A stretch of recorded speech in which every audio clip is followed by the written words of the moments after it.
오늘 하나님의 말씀 베드로전서 5장 7절에서 11절 말씀 보겠습니다. 베드로전서 5장 7절로 11절 말씀 저와 여러분들 한 절씩 교독하도록 하겠습니다. 제가 7절 말씀 읽겠습니다. 너희 염려를 다 주께 맡기라. 이는 그가 너희를 돌보심이라. 근신하라 깨어라.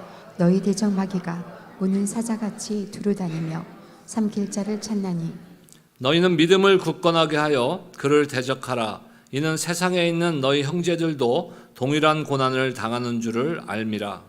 모든 은혜의 하나님 곧 그리스도 안에서 너희를 부르사 자기의 영원한 영광에 들어가게 하시니가 잠깐 고난을 당한 너희를 친히 온전케 하시며 굳건하게 하시며 강하게 하시며 덜을 견고하게 하시리라. 11절 함께요.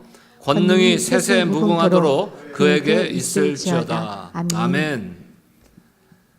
우리의 삶 가운데서 매일매일의 삶 가운데 우리 안에 드는 마음 중에 긍정적인 마음들도 있지만 기쁨이라든지 감사 이런 마음들도 있지만 때로는 힘든 상황 가운데서 우리가 두려움이 생길 수도 있습니다. 그래서 하나님께서 성경 66권을 통해서 우리에게 가장 많이 하신 명령이 바로 이거예요. 두려워하지 말라. 두려워하지 말라. Do not fear. 하나님께서 왜 그러셨을까? 다른 그 명령도 많잖아요. 서로 사랑하라. 내 이웃을 내 몸과 같이 사랑하라. 하나님의 말씀에 순종하라. 이러한 많은 명령들이 있지만 우리가 그 자세히 모를 때는 그러한 명령들을 많이 했거려니 생각할 수도 있었는데 실제로 하나님께서 성경 66권을 통해서 가장 많이 우리에게 하시고 계시는 명령은 바로 두려워하지 말라는 명령이에요. 그것은 무엇을 전제하고 있습니까? 하나님께서는 우리가 이 땅을 살아가면서 두려워할 일이 있을 것이라는 것을 이미 알고 계시다는 것이에요. 우리의 연약함 가운데 우리는 이 땅을 살아가면서 매일매일의 삶 가운데 두려워할 일들이 생길 수도 있다는 것을 그 누구보다도 하나님께서 더 잘 알고 계시다는 것이에요. 아까 제가 멕시코 선교 다녀온 이야기를 잠깐 하면서 예상하지 못했던 일들이 발생하는 거예요. 근데 우리 중요한 게 뭡니까? 누구를 보고 가느냐, 무엇을 바라보고 가느냐가 대단히 중요한 거예요, 여러분. 여러분은 삶을 누구를 지금 표대 삼아 갑니까? 어제 멕시코 국경을 건너자마자 제가 굉장히 잘난 척 하면서도 GPS를 점심 약속한 데를 찍어야 되는데 점심 먹고 코스코를 가거든요. 코스코를 찍은 거야. 근데 우리가 멕시코 가면 운전을 하지만 길을 알고 다니는 게 아니거든요. 그냥 GPS가 가라는 대로만 가는 거야. 갔어요. 조금 이상하긴 이상한데 이렇게 멀리가 없는데 가는데 저 혼자 갔으면 괜찮은데 이 목사를 믿고 차가 3대가 넘어갔는데 우리 김가훈 목사님만 나를 버리고 먼저 식당에 갔고 그 차만 우리 EM의 빌륜 집사님, 수윤 전도사님 차는 저를 바짝 쫓아오다가 코스코까지 따라오셨어요. 아차 전화했죠. 좀 기다려. 여기 찍어보니까 식당 20분 걸린다니까 20분 있다 도착할게요. 그러고 출발을 했는데 빌륜 집사님은 여전히 나를 신뢰하고 나를 쫓아오시는 거예요. 근데 우회전을 한 번 먼저 했어요. 근데 이게요, 티와나는 잘못 길을 들어가면요, 엄청난 거예요. 그게 이제 미국으로 보도로 가는 길, 진입하는 길을 가는 길이야. 어제 굉장히 많이 막혔거든요, 보도가. 아차, 잘못 들었는데 500m 가서 좌회전하면 우리는 돌아갈 수 있어. 500m. 40분 걸렸어. 500m. 빌륜 집사님은 여전히 나를 신뢰하고 something wrong 하면서도 누구를 따라가느냐 대단히 중요해요, 여러분. 누구를 바라보고 가느냐? 저 다 바라보고 오지 마세요. 예수님 한 분만 바라보세요. 예수님이 눈에 보입니까? 안 보이죠. 그럼 예수님 어떻게 바라보고 가요? 하나님의 말씀이 나의 삶의 가이드가 돼야 되는 거예요. 내 인생의 가이드는, 완전 무결한 가이드는 하나님의 말씀이 육신이 되신 분이 예수 그리스도이십니다. 예수님을 따라간다는 것은 결국 뭐예요? 말씀을 따라간다는 것이에요. 대단히 중요합니다. 고난의 참된 의미에 대한 말씀을 나누고 있습니다. 오늘 마지막 시간 5번째 시간입니다. 고난을 축복으로 바꾸라고 했습니다. 주님의 명령대로 환난 중에도 기뻐할 수 있는 삶을 살아야 된다고 말씀드렸습니다. 주 안에서 안전한 삶을 살아갈 수 있다고 말씀드렸어요. 주 안에서만 우리는 안전이 보장된다는 거예요. 또 지난주에는 고난이 우리에게 주는 유익이 있다는 거예요. 하나님께서 우리에게 고난과 문제를 허락하셨다면은 하나님은 분명히 우리를 향해서 재앙의 계획을 갖고 계시지 않고 그 고난을 통해서조차도 우리에게 유익을 갖다 주시기 위한 계획이 계시다는 것을 우리가 깨달아야 된다는 것이.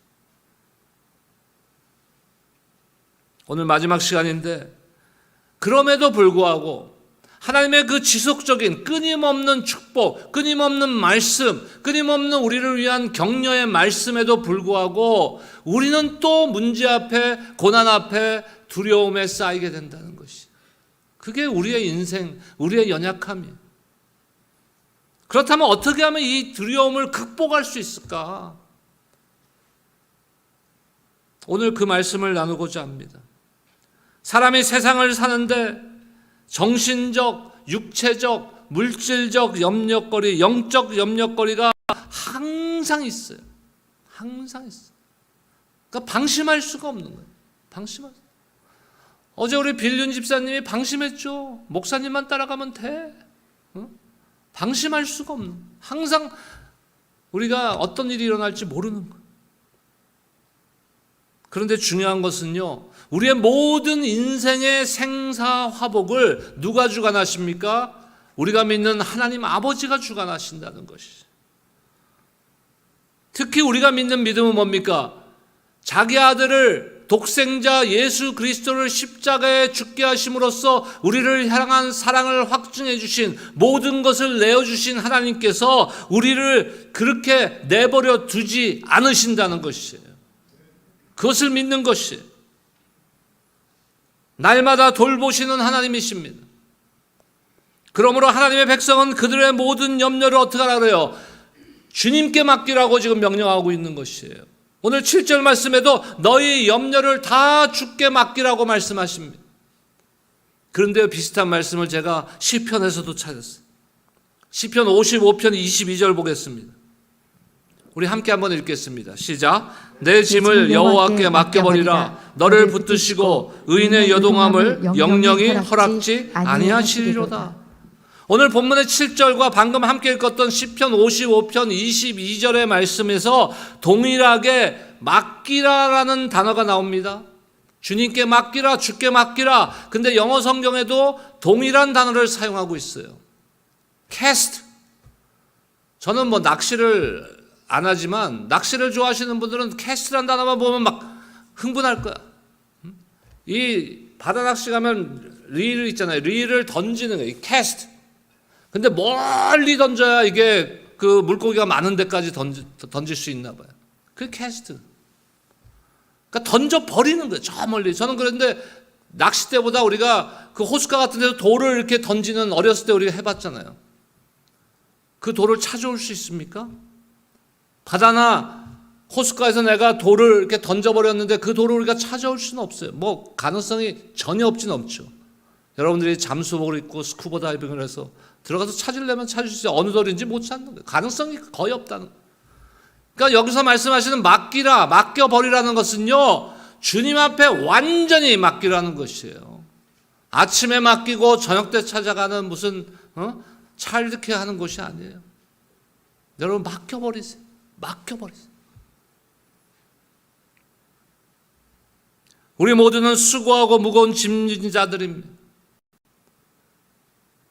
우리의 무거운 짐은 근심과 걱정과 슬픔과 고통과 가난과 질병 등의 짐이에요. 구원 얻은 성도도 사람이므로 세상의 일로 인한 염려와 두려움, 낙심, 고통이 있고 때때로 고난과 핍박도 우리가 경험하게 됩니다. 우리가 우리 힘으로 문제를 해결하고 고난을 극복할 수 없다는 것을 나이가 들면 들수록 세상을 살아가면 살아갈수록 더 알게 되는 것이에요. 젊었을 때는 모든 것을 내가 해결할 수 있을 것 같죠? 내가 문제를 다 해결할 수 있을 것 같습니다.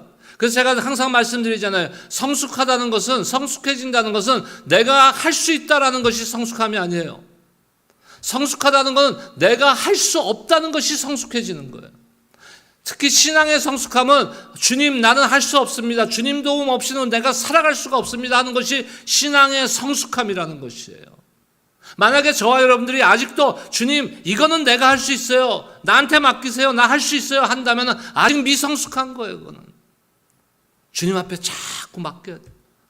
주님 나는 할 수 없어요. 주님이 도와주시지 않으면 아무것도 할 수 없습니다.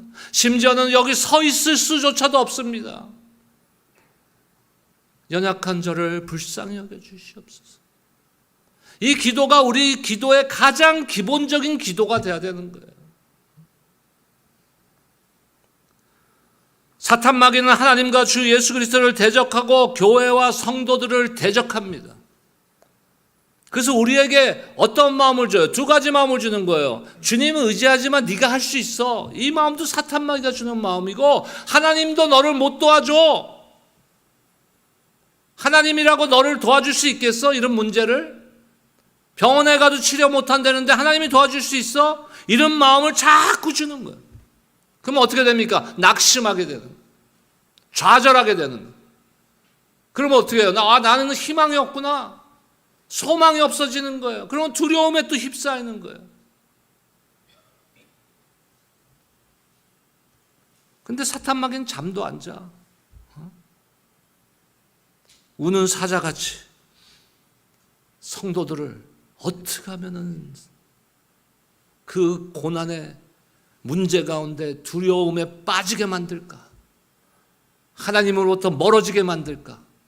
하나님을 의지하지 않게 만들까? 사탄은 24시간, 24/7 한순간도 쉬지 않고 저와 여러분들을 공격하고 있다는 거예요. 목사님 나는 한 번도 공격 안 당했는데? 그건 여러분 신앙에 문제가 있는 거예요. 그러면 내버려둬도 쓰러지는 거야. 그건 사탄이 공격 안 해. 공격의 대상조차 안 되는 거야. 이거는 내 신앙에 문제가 있는 거예요. 나는 사탄이 안 건드려. 자랑이 아니에요. 그거는 여러분 자랑이 아니고 그거는 창피한 일이에요. 왜? 사탄은 나를 건드릴 필요가 없는 거야. 나 혼자 있어도 쓰러지거든. 자다가도 쓰러지고 밥 먹다가도 쓰러지고. 건드릴 가치가 없는 거예요. 건드릴 자기가 노력을 안 해도 돼. 하지만 우리가 믿음 생활을 하려고 하고 좀 더 주님의 말씀 앞에 순종하려 하고 예배를 열심히 드리고 영과 진리로 하나님 앞에 참 예배자로 서려고 하고 하면 우리에게 지속적으로 공격해 온다는 것이. 왜 선교지에 가면 공격이 많습니까? 왜 방해가 많습니까? 아까 광고 시간에 말씀드린 예측하지 못했던 일들이 일어나는 거예요. 왜 그렇습니까? 사탄이 싫어하기 때문에. 복음을 전하는 걸 싫어하고 예수 그리스도의 사랑을 전하는 걸 싫어하기 때문에 사탄 마귀는 지속적으로 공격을 하는 거예요. 어떤 때는 개인의 삶에도 우리에게 힘든 일을 겪게 하면서 우리를 좌절시키려고 합니다. 질병으로, 가난으로, 가정적, 사회적 우리의 삶의 문제를 일으키고 우리를 시험하는 거예요. 그렇기 때문에 우리가 할 수 있는 일이 뭐예요? 우리가 해야 될 일은요, 오늘 말씀과 시편 55편에서 함께 읽었던 말씀과 같이 그 모든 문제, 내가 지고 있는 짐, 사람마다 다르겠죠, 종류는. 하지만 그것을 주님 앞에 맡겨버려야 돼요. 답은 똑같아요. 각자가 갖고 있는 문제는 다르지만 정답은 한 가지, 같은 거예요. 어떻게 하라고요? 주님 앞에 맡겨버리라. 하나님께서는 전지전능하신 하나님이심을 여러분들 믿으시기 바랍니다. 근데 하나님이 아무리 능력이 많으시고 전능하신 하나님이시고 모든 걸 하시는 omniscient, 전지하신 하나님이시라 하더라도 나랑 무슨 상관이 있냐? 이건 대단히 중요한 문제예요. 여러분 돈 많기를 원하세요?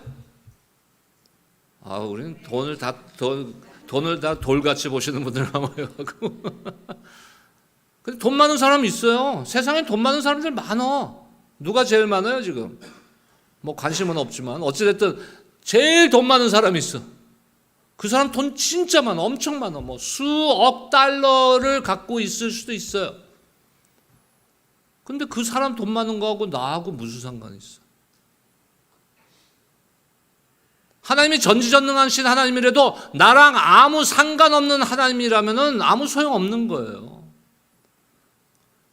저와 여러분들이 하나님과 전지하신 전능하신 하나님과의 퍼스널 릴레이션십, 인격적인 개인적인 교류가 만남과 관계가 되어져야 되는 것이. 그거를 이룰 수 있는 단 한 가지의 그 매체는 하나예요. 하나. 뭡니까? 예수 그리스도의 십자가. 예수 그리스도의 십자가만이 우리를 하나님의 아들로, 하나님 아버지의 딸로 우리가 살아갈 수 있게 만들어 주신다는 것이. 그분께 맡기는 거예요. 그분을 의지하고 그 하나님 앞에 기도하고 나의 삶을 의탁하고 나의 짐을 맡기는 거예요. 시편 68편 19절 말씀입니다. 함께 읽겠습니다. 시작. 날마다 우리 짐을 지시는 주 곧 우리의 구원이신 하나님을 찬송할지로다. 뭐라고요? 날마다 우리의 짐을 져주시는, 주일날만 져주시는 건 일주일에 한 번만, 날마다 매일매일 하나님께서 여러분들의 짐을 져주시고 그 짐을 져주시기를 기뻐하시는 하나님이세요. 억지로 져주시는 게 아니에요. 하나님은 우리가 주님 앞에 가서 아버지 내가 이런 문제가 있습니다 하면 기뻐해요. 여러분 자녀들 키워보시면 아시잖아요. 제가 분명히 힘들 텐데, 우리 아들이 제가 힘들 텐데 나한테 와서 얘기를 안 해. 근데 어느 순간 나한테 와서 아버지, 아빠 사실 이런 고민이 있고 이런 힘든 일이 있어요. 근데 그거를 귀찮아하고 그래도 아버지니까 뭐 할 수 없이 내가 져줄게 그러면 그런 아빠라면은 학교를 다시 가야 돼. 교육을 어디서부터 다시 받아야 되는지 알아요? 프리스쿨부터 다시 받아야 돼요. 정상적인 부모라면 그럽니까? 아들이 힘들대는데 내가 무엇을 해서라도 내가 기쁘게 그거를 짐을 져주죠. 대신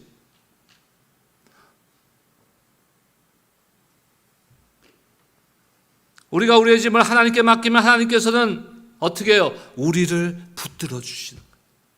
나를 붙들어 주시는 거예요. 의인들의 영영 요동함을, 요동침을, 불안해함을, 염려를, 짐진 것을, 두려워하는 것을 절대로 그냥 내어보지 않으신다는 것이. 우리가 요동할 수 있죠. 요동한다는 게 뭐예요? 낙심하고 범죄하는 것을 가리키는 거예요. 내가 살다가 보면 요동할 수 있어요. 하지만 내가 하나님께 나의 문제를 맡길 때 하나님께서는 나를 요동치 않도록 붙들어 주신다. 여호와를 의뢰하는 자가 시온산에 요동치 않고 영원히 있음 같다고 시편 기자는 노래합니다. 사도 바울을 잘 아시잖아요. 사도 바울은 짐을 많이 진 사람이었어요. 문제와 고난이 많았던 사람입니다. 그중 하나가 뭐예요? 육신의 질병이 있었어요. 뭐 정확한 어떤 병명이었는지 많은 추측이 있죠. 눈이 나빴다, 안질이다, 여러 가지가 있지만 어찌됐든 육신의 질병을 안고 살았어요. 하나님의 놀라운 계시를 받고 하나님의 그 명령을 받아서 하나님의 사도로서, 그리스도의 사도로서 그 사명을 감당해 가는데 혹이라도 사도 바울은 굉장히 교만할 수 있는 조건들을 갖춘 분이에요. 그 당시에. 놀라운 훌륭한 가문에, 훌륭한 학문에, 그런데 그것을 혹시라도 교만해질까 봐 하나님께서는 질병을 주셨어요. 우리는 병의 치료를 위해서 하나님께 간구할 수 있습니다. 하나님께서는 어떤 질병도 제거하시고 치유할 수 있는 분이십니다. 하지만 사도 바울이 하나님 앞에 3번의 간구를 했지만 하나님이 들어주시 않으셨어요. 그리고 하나님께서 사도 바울에게 뭐라 그럽니까? 내 은혜가 너에게 족하다. 우리의 문제나 질병을 하나님께서 고쳐주실 수도 있어요. 내가 원하는 방향으로 해결해 주실 수도 있고 그렇지 않을 수도 있어요. 근데 우리가 믿는 믿음의 가장 중요한 핵심이 뭔지 아십니까? 고쳐주시거나 해결해 주시는 것뿐만 아니라 혹시 내가 원하는 대로 되지 않는다 해도 우리가 믿어야 되는 것은 어떤 방법으로든 하나님의 방법이 나에게는 최선의 방법이라는 것을 믿어야 되는 거예요. 나에게 안 고쳐주셨을 때는 안 고쳐주신 이유가 있는 거예요. 나에게 이 고난을 주셨을 때는 이 고난의 이유가 있는 것이에요. 하나님의 생각, 하나님의 계획이 우리에게는 가장 훌륭한 최선의 계획입니다. 하나님께서는 모든 은혜의 하나님, 곧 은혜가 풍성하시고 충만하신 하나님이십니다. 오늘 본문은 은혜로 두려움을 이기는 방법을 우리에게 제시해 주십니다. 3가지만 짧게 나누고 말씀을 마무리하겠습니다. 첫 번째, 하나님께서는 우리의 두려움을 이기기 위해서 우리에게 무엇이 필요한지를 잘 알고 계시다는 것이에요. 나보다도 더 잘 알고 계시다는 것이에요. 그래서 우리가 그것을 깨달아야 되는 거예요. 첫 번째 우리가 해야 될 그 고난 앞에 두려움을 극복하기 위해서 우리가 첫 번째 해야 될 일은 하나님이 나보다도 나의 필요를 더 잘 알고 계시다는 믿음이 우리에게 있어야 되는 거예요. 나 같은 죄인 살리신 우리 찬송가 너무나 잘 알고 좋아하잖아요. 이제껏 내가 산 것도 주님의 은혜라 또 나를 장차 본향에 인도해 주시리. 나의 최선의 길을 인도해 주시는 분. 사도 바울은 도움의 은혜에 대해서 말하고 있습니다. 구원의 은혜는 우리를 죄로부터 구원합니다. 도움의 은혜는 도움이 필요한 우리를 찾아와 용기와 지혜, 능력으로 우리를 돕습니다. 하지만 도움의 은혜가 우리에게 시련이 없고 고난이 없고 문제가 없다는 것을 보장하는 것은 아니에요. 하지만 중요한 것은 뭡니까? 내가 문제 가운데 있더라도, 내가 고난 가운데 있더라도 하나님이 나의 문제를 가장 잘 알고 계시고 나에게 필요한 것이 무엇인지를 가장 잘 알고 계시다는 것이에요. 두 번째는 사도 바울은 이 은혜를 깨닫고 경험했어요. 로마서에 보면은 그 사도 바울이 경험한 거, 날마다 하나님이 공급해 주시는 은혜, 그 은혜가 자신의 문제를 넉넉히 돕기에 충분한 은혜이다. 문제가 해결되지 않았어요. 그의 질병이 떠나가지 않았어요. 하지만 그럼에도 불구하고 하나님의 은혜가 자신에게는 넉넉히 차고 넘치는 은혜임을 선언하고 있는 것입니다. 그러면서 뭐라 그럽니까? 로마서 8장 32절 보겠습니다. 함께 읽겠습니다. 시작. 자기 아들을 아끼지 아니하시고 우리 모든 사람을 위하여 내주신 이가 어찌 그 아들과 함께 모든 것을 우리에게 주시지 아니하겠느냐. 가장 귀중한, 가장 아끼는 예수 그리스도를 우리에게 내어주신 분이에요. 근데 무엇을 우리에게 아끼시겠어요? 그 은혜가 우리에게 날마다 넘치는. 마지막으로 3번째, 그렇다면 우리는 일상의 매일의 삶에서 무엇을 해야 됩니까? 그 하나님의 은혜를 갈급해야 하고 갈망해야 되는 거죠. 우리 안에 기대가 있어야 되는 거예요. 하나님이 오늘은 나에게 어떤 은혜를 베푸실까? 오늘 주일에는 어떤 은혜를 베푸실까? 내일 월요일에는 나에게 하루의 삶 24시간 동안에 나에게 어떤 은혜를 베푸실까? 최선의 계획과 최선의 도우심의 손길을 하나님께서 나에게 주실 것이야. 그것을 바라봐야 돼. 목마름이 있어야 된다는 얘기예요. 목마름. 은혜에 대한 목마름. 그저 그래. 뭐 일평생 신앙생활 했는데 뭐 어제도 별일 없었는데 오늘도 뭐 별일이 있겠어? 그게 아니라 오늘은 나에게 또 다른 하루야. 오늘 내가 이 땅을 살아가면서 두려움을 이길 수 있는 그 하루의 은혜, 매일의 은혜를 오늘 하나님께서 나에게 주실 것이야 하는 기대감과 갈급함이 저와 여러분들에게 있으시기를 주의 이름으로 축원합니다. 이사야 30장 19절 말씀 보겠습니다. 함께 읽겠습니다. 시작. 시온이 거주하며 예루살렘에 거주하는 백성아, 너는 다시 통곡하지 아니할 것이라. 그가 내 부르짖는 소리로 말미암아 내게 은혜를 베푸시되 그가 들으실 때 내게 응답하시리라. 아멘. 여러분, 날마다 이 하나님을 갈급한 마음으로 그 은혜를 사모하며 붙잡으시기를 주의 이름으로 축원합니다. 하나님께서 여러분들을 도와주시고 여러분들의 삶의 터전을 견고하게 만들어 주실 줄로 믿습니다. 이번 주에 암송 구절이에요. 이 말씀을 선포하고 우리 말씀을 맺겠습니다. 베드로전서 오늘 본문의 5장 10절 말씀입니다. 우리 한 목소리로 함께 선포하겠습니다. 시작. 모든 은혜의 하나님 곧 그리스도 안에서 너희를 부르사 자기의 영원한 영광이 들어가게 하시니가 잠깐 고난을 향한 너희를 친히 온전하게 하시며 굳건하게 하시며 강하게 하시며 털을 견고하게 하시리라. 아멘. 사랑하는 성도 여러분, 우리가 때때로 어려움 가운데 문제와 고난 앞에서 두려움에 휩싸일 수 있어요. 그리고 세상에서는 마귀의 시험과 고난을 당하기도 합니다. 하지만 우리에게는 누가 계세요? 예수 그리스도 독생자를 나의 삶을 위해서, 내 생명을 위해서 아끼지 않으신 우리 주 하나님 아버지가 계시다는 것이, 그 하나님을 매일매일 붙드세요. 매일매일. 어제의 은혜가 오늘의 은혜 아니에요. 오늘은 오늘의 은혜가 있는 것이에요. 내일은 내일의 은혜가 있는 것이에요. 내가 오늘 두려움 없이 살아갈 수 있는 매일매일 하루의 은혜가 있는 것이에요. 그 은혜를 붙들고 승리하는 또 한 주간이 되시기를. 그래서 다음 주일에 우리가 함께 만났을 때는 일주일 동안 주님이 매일매일 나에게 이런 놀라운 은혜를 베풀어 주셨습니다는 믿음의 고백을 서로 하는 저와 여러분들이 되시기를 주의 이름으로 축원합니다. 기도하겠습니다.